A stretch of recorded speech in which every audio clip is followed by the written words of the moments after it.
Hey, it's Jeremy from optichouse.com. So, it's funny looking back at this page I'm working on right now, or that I was working on. I did not go back and do the top panel where normally I will flip my pages over because I'm drawing them on vellum, and I will make corrections on the back side of the vellum instead of using a light box, just because my eyes are a little sensitive to the light.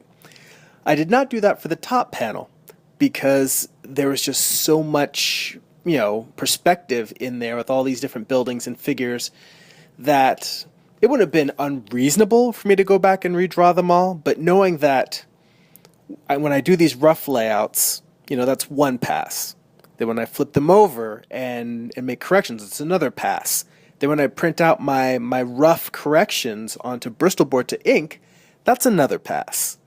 So, do I really need to redraw that perspective detail 3 times? Well, no. I think doing the first time where I was working it out and then just printing it when I do the inks will be fine. When I get to the inking phase, I actually can just convert the red pencils on that particular part. I'll darken them and make them look like the same tone as the pencil corrections on the other side.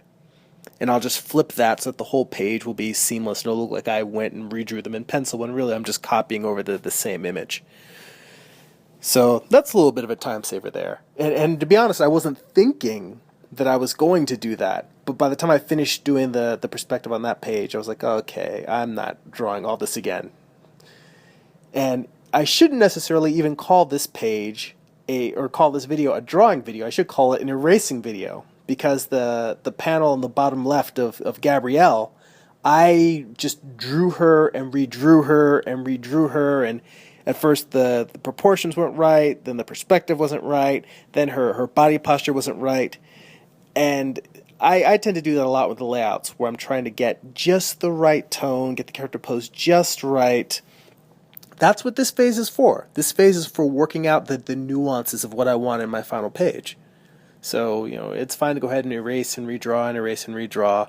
But it was funny, sometimes there's certain panels or certain figures in a page that are more elusive and require me to dig in a little deeper to get it just how I want it. And also on this page, I've been trying to jump around a little bit more.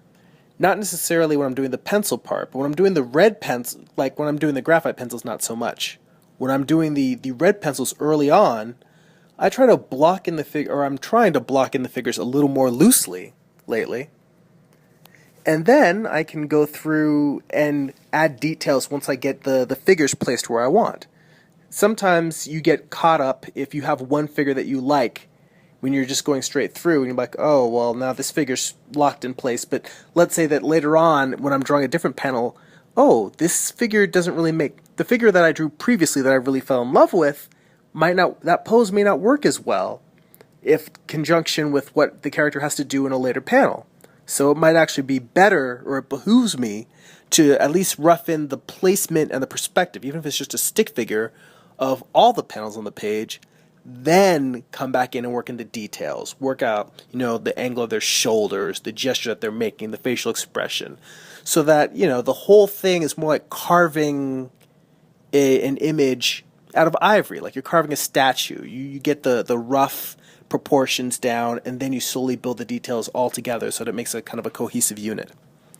That's it for now.